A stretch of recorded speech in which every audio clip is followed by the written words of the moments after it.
Hello my dear students, कैसे हो आप सभी। मैं उम्मीद करता हूँ आप सभी बहुत ही अच्छे से होंगे। आप सभी का मोस्ट वेलकम है हमारे चैनल GY खान शिक्षा में। आज हम लोग क्लास 11 का फर्स्ट चैप्टर सेट को पढ़ेंगे। ठीक है, चलिए बगैर किसी देरी का आज का क्लास शुरू करते हैं। आज का टॉपिक हमारा है क्या, सेट। तो सबसे पहले हम लोग बात करेंगे सेट के बारे में, यानी सेट का डेफिनेशन क्या है।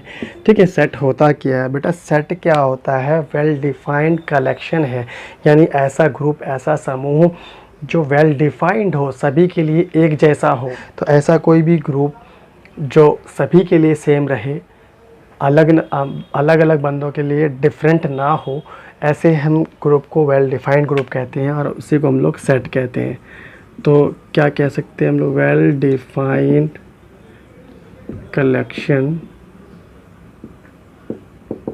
Collection of objects. ठीक है बेटा, इस ऑब्जेक्ट्स को और भी नाम से जानते हैं। इसको एलिमेंट्स भी कहते हैं, मेंबर्स भी कहते हैं, एंट्रीज भी कहते हैं। तो आप देख लेना, ठीक है। मोस्ट कॉमनली ऑब्जेक्ट्स या एलिमेंट्स के नाम से जानते हैं। ठीक है, ऐसे ही कोई भी ऑब्जेक्ट्स के इस टाइप, ऐसे ऑब्जेक्ट्स के इस तरह के अगर कलेक्शन है, यानी वेल डिफाइंड है, तो उसको हम लोग, उस ग्रुप को, उस समूह को हम लोग सेट बोलेंगे।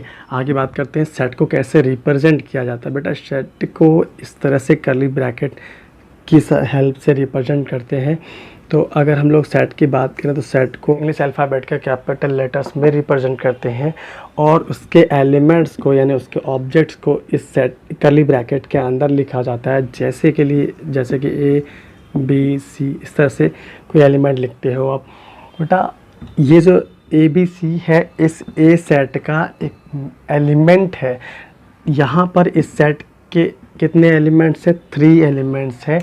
और सेट के एलिमेंट्स को कॉमा से सेपरेट करते हैं। अगर आप यहाँ पे कॉमा नहीं लगाते हो तो वो दोनों एक ही एलिमेंट माना जाएगा, अलग नहीं माना जाएगा। ठीक है, तो यहाँ तक क्लियर हुआ। सेट को कैसे लिखते हैं, कर्ली ब्रैकेट के, सेट के एलिमेंट को कर्ली ब्रैकेट के अंदर लिखते हैं और एलिमेंट्स को जनरली इंग्लिश अल्फ़ाबेट के स्मॉल लेटर्स में लिखते हैं। ठीक है, और उसके सेट को कैपिटल लेटर में लिखते हैं और सेट के एलिमेंट को कॉमा से सेपरेट करते हैं और उसके एलिमेंट को कर्ली ब्रैकेट के अंदर लिखते हैं। यहाँ तक क्लियर हुआ।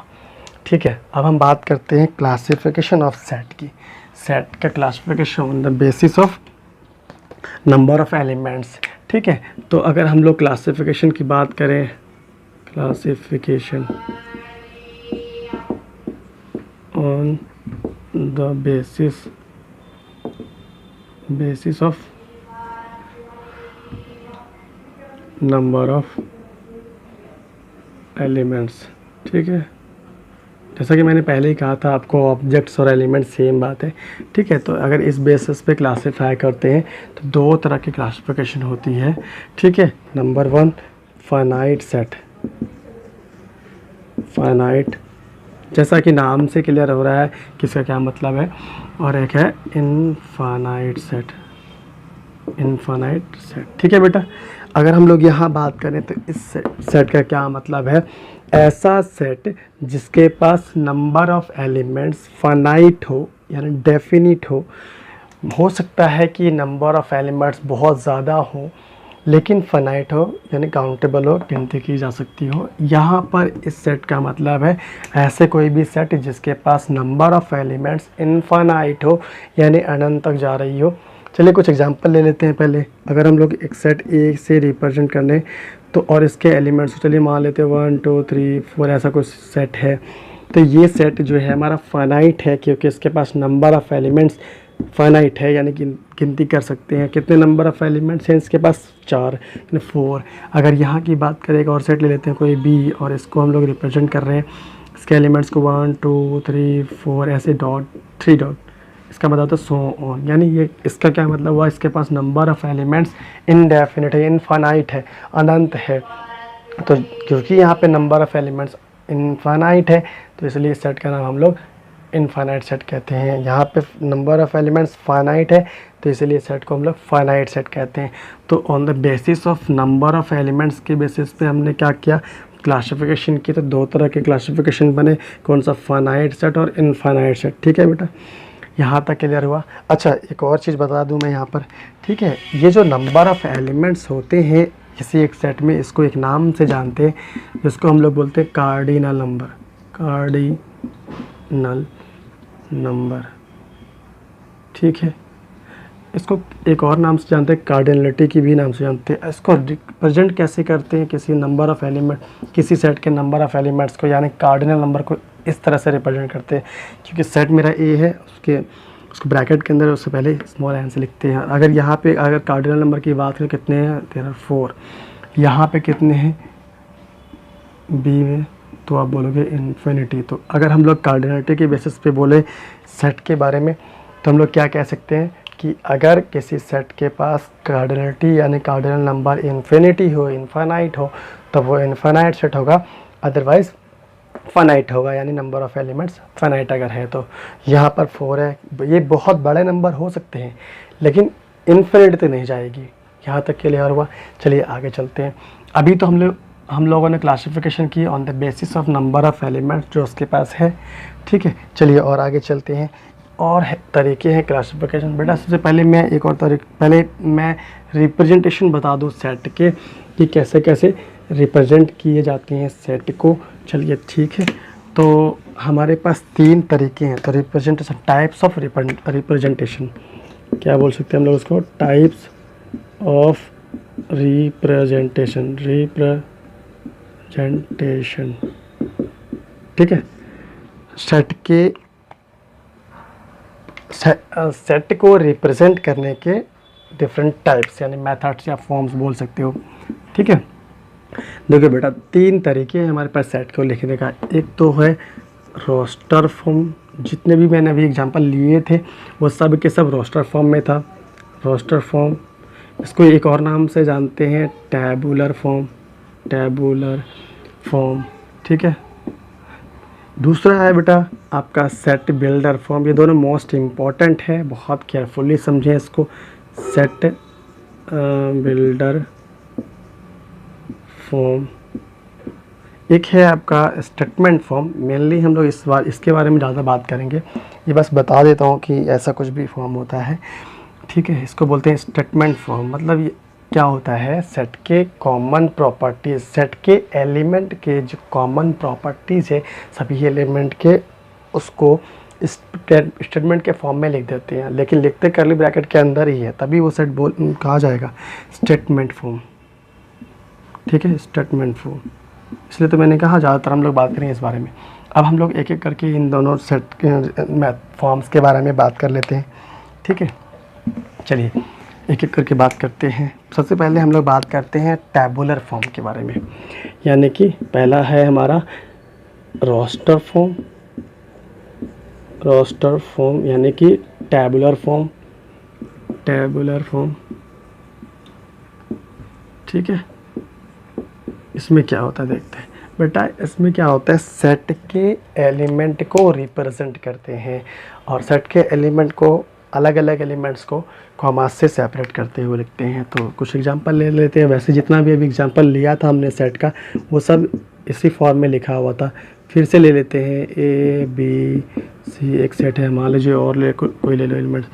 चलिए मैं ले लेता हूँ 5 7 8। चलिए ऐसा भी हो सकता है, ज़रूरी नहीं है कि वो सीक्वेंस नंबर में हो, ठीक है। कोई और सेट ले लो, चलिए एक्स वाई जेड हो, ऐसा भी हो सकता है। मान लीजिए मैं कोई सेट लेता हूँ डी, उसको रिप्रेजेंट करते हैं, ले लो 0 1 2 3। ये इसमें से एग्जांपल एक इनफाइनाइट सेट का है। देखो बेटा इसमें कैसा भी सेट हो सकता है, फाइनाइट भी इनफाइनाइट भी। लेकिन और एक चीज़ और, अभी पहले हम लोग देख लेते हैं सेट बिल्डर फॉर्म भी, उसके बाद हम लोग बताएंगे कि एक सेट को एक दूसरे फॉर्म में कन्वर्ट किया जा सकता है। यानी कि कोई सेट अगर सेट बिल्डर फॉर्म में रिप्रेजेंटेड है तो उसको आप रोस्टर फॉर्म में भी रिप्रेजेंट कर सकते हो, या फिर कोई रोस्टर फॉर्म में है तो उसको आप ईजिली सेट बिल्डर फॉर्म में भी लिख सकते हो।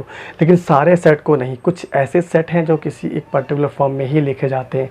फॉर एग्जांपल अगर हम लोग रियल नंबर की बात करें, सेट ऑफ रियल नंबर का, तो सेट ऑफ रियल नंबर को आप सिर्फ और सिर्फ सेट बिल्डर फॉर्म में लिख पाएंगे, रोस्टर फॉर्म में यानी टैबुलर फॉर्म में नहीं लिख पाएंगे, ठीक है। चलिए इतना काफ़ी है। तो ये फॉर्म हम लोगों ने देख लिया रोस्टर फॉर्म। अब आगे बात करते हैं सेट बिल्डर फॉर्म। ठीक, सेट बिल्डर फॉर्म में क्या होता है बेटा, आप देख लेते हैं। सेट बिल्डर फॉर्म में हम लोग अगर बात करें तो सेट बिल्डर फॉर्म में क्या करेंगे, होता क्या है, सेट बिल्डर फॉर्म में एक कॉमन प्रॉपर्टीज़ होते हैं सेट्स के, उसके बेसिस पे हम लोग उसको रिप्रेजेंट करते हैं सेट बिल्डर फॉर्म। ठीक है, इसमें क्या होता है, एलिमेंट्स को ना लिखकर उनके कॉमन प्रॉपर्टीज़ को लिखते हैं। जैसे फॉर एग्जांपल एक सेट को ये लेते हैं और मान लीजिए मेरे पास एक कोई सेट है, set of natural number less than 10, तो उसको लिखते कैसे, पहले ये देख लो। सेट के एलिमेंट को कोई कॉमन वेरिएबल x यहाँ पे ले लेते हैं। ज़रूरी नहीं है कि आप x ही ले, कोई और भी चीज़ें ले सकते हैं। इस चीज़ों को आप लोग ऐसा भी लिखा करते हो, वर्ड किसी किसी बुक में ऐसा है, जनरली आपके एनसीईआरटी वगैरह में इस तरह से रिप्रेजेंट किया जाता है, तो आप ज़्यादातर इस तरह से लिखने की कोशिश करें, वरना कभी कभी ऐसा भी लिखा जाता है, तो ये भी ध्यान में रखें आप। ठीक है, आप लिखते कैसे देख लीजिए। इसमें एक और चीज़ें यूज़ करते हैं, या तो कॉमन स्टेटमेंट लिख देते हैं या फिर फार्मूला के बेसिस पे एक तरह से फार्मूला की तरह लिख सकते हैं इसमें, लेकिन बट यहाँ पर क्या है, वो के कॉमन प्रॉपर्टीज़ को डिफाइन करते हो। चलिए देखते हैं। अगर मैंने अभी कहा था एक सेट क्या है मेरा, set of natural number less than 10, तो मैं क्या कह रहा हूँ, एक्स पढ़ते कैसे इसको, एक्स सच दैट, यहाँ पर भी एक्स सच दैट एक्स है हमारा सेट का एलिमेंट, और कैसा है, such that x is natural number, यानी x के बारे में अब हम लोग बता रहे हैं कि x जो है हमारा किस तरह का, किस नेचर का है, तो नेचुरल नंबर है।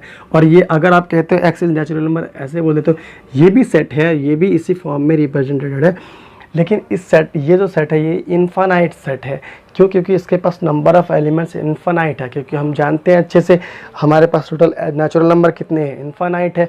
और उसको नॉर्मली हम लोग नेचुरल नंबर के सेट को n से, कैपिटल N से रिप्रेजेंट करते हैं। चलिए देखते हैं अभी इसको ही आप रोस्टर फॉर्म में कैसे, ये अभी सेट बिल्डर फॉर्म में है, तो इसको आप रोस्टर फॉर्म में कैसे लिखते हैं, ऐसा लिखते हैं, ऐसे सेम। इन दोनों में कोई भी फ़र्क नहीं है, कोई भी डिफरेंस नहीं है, बस ये सेट रोस्टर फॉर्म में लिखा हुआ है, ये सेट बिल्डर फॉर्म में लिखा हुआ है।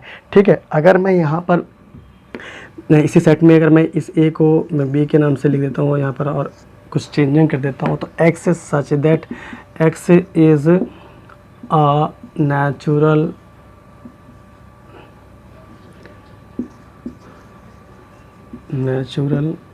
नंबर, और मैंने कहा कि x जो है वो लेस देन 10 है।